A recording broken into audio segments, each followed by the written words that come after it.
This video is sponsored by V-Guard.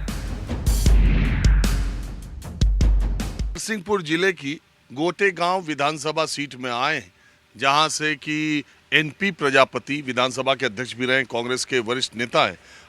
उनको पहले तो कांग्रेस पार्टी ने उनका टिकट काट दिया और शेखर चौधरी को अपना उम्मीदवार बनाया और मृगेंद्र महेंद्र नागेश यहाँ से भारतीय जनता पार्टी के उम्मीदवार हैं।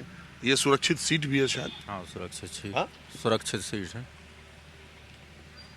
तो एक बात ये बताइए, एनपी प्रजापति का टिकट काट दिया, शेखर चौधरी को टिकट दे दिया, फिर शेखर चौधरी का काट के एनपी प्रजापति को फिर दे दिया और इसके बाद अब शेखर चौधरी ने भी पर्चा दाखिल कर दिया निर्दलीय। अब दो कांग्रेस के कैंडिडेट लड़ रहे हैं, एक तरफ बीजेपी लड़ रही है। तो इस इलाके में गोटेगांव में माहौल क्या है? बीजेपी का। I really like it, यार। स्टेबलाइजर का खर्चा? टॉप एंड एलईडी टीवी है, स्टेबलाइजर की जरूरत ही नहीं है। अच्छा, फिर तो उसकी जरूरत पड़ेगी। इतनी महंगी टीवी लेकर स्टेबलाइजर नहीं लोगे तो फिर प्रार्थना की जरूरत तो पड़ेगी ही ना। सिर्फ एक फ्लक्चुएशन आपकी महंगी एलईडी टीवी के पार्ट्स को डैमेज कर सकता है। उसे सुरक्षित रखें वी-गार्ड स्टेबलाइजर के साथ। V-Guard, India's number 1 stabiliser. BJP का। इन दोनों के लड़ने की वजह से? हाँ, लड़ने की वजह से बीजेपी का। अगर एक ही कैंडिडेट रहा होता तो? हाँ, तो ले जाता, शेखर चौधरी जीतता। कि प्रजापति? नहीं, शेखर चौधरी। अभी भी बीजेपी में और शेखर चौधरी में टक्कर रहेगा। प्रजापति का गायब। अरे वो तो इतना विधानसभा अध्यक्ष रहे जी, कुछ नहीं किया। 5 साल वोटिंग होने के बाद में 5 साल उनका चेहरा नहीं दिखता। 2018 में जीते तो वही थे। वहीं थे, फिर आए नहीं है। आए थे वो अपना ये है ना हाई स्कूल, उसका कुछ छप्पड़ वगैरह दे के गए। एक महीना पहले।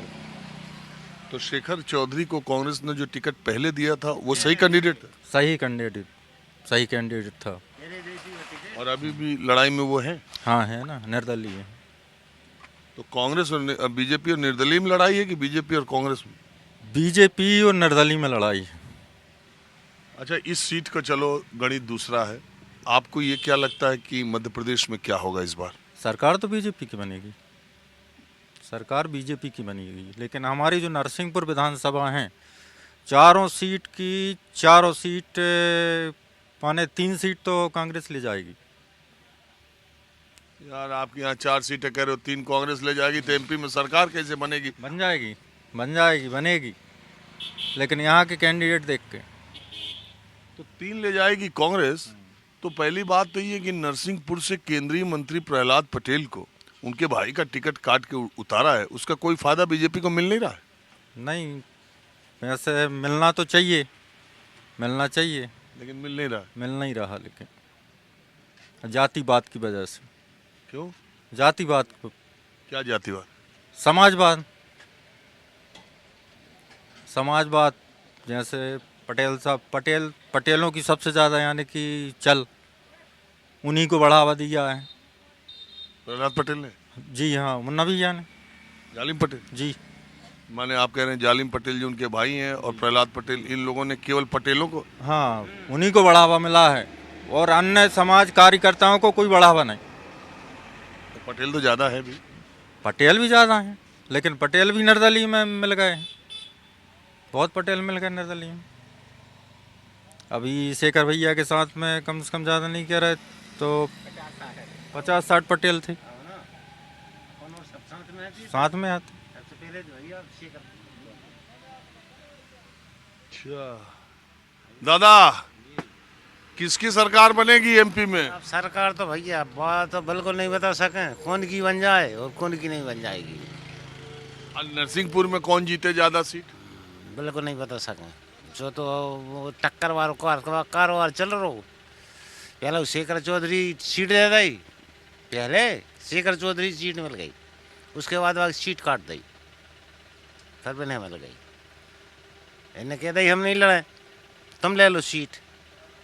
मैंने इन दबाई थी और उसके बाद फिर उनको पत्ता काट दो शेखर चौधरी का। अच्छा, ये एमपी में बदलाव, किसान गांव देहात में बदलाव की बात करते हैं कि मामा की सरकार की बात करते हैं? भाई मामा की सरकार की बात नहीं करते, बात किसानी की बात करते हैं। जी कम करेगा उसको मामा के नहीं, सब। अब भैया पहले से को करत रहे वो सुन है, जी को नहीं करो पहले से वो का सुने। क्या भाई आपकी पान की दुकान आप ही की है? तो आपके यहाँ तो बहुत लोग पान खाने आते होंगे, तो इस तरह की दुकानों पर तो ज़्यादा सियासी चर्चा चलती है। तो आपको क्या लगता है कि एमपी में क्या होने वाला है? एमपी में तो ठीक है, लेकिन यहाँ से तो शेखर चौधरी का ज़्यादा निकलना है, ये सब मेरा वो। अभी तो कांग्रेस के ये निर्दलीय लड़ रहे हैं। लड़ जरूर रहे हैं। कहीं ऐसा ना हो ये दोनों कांग्रेस वाले अच्छे, यही लोग लड़ जाए, बीजेपी बढ़िया निकल जाए। खैर ऐसा भी हो सकता है, राजनीति है, वो तो कुछ नहीं कह सकते। और आपको एमपी में सरकार किसकी लग रही? सरकार तो बीजेपी की ज़्यादा समझ में आ रही है। चलिए ठीक, अब मैं कुछ और लोगों के पास चलता हूँ। This video is sponsored by V-Guard.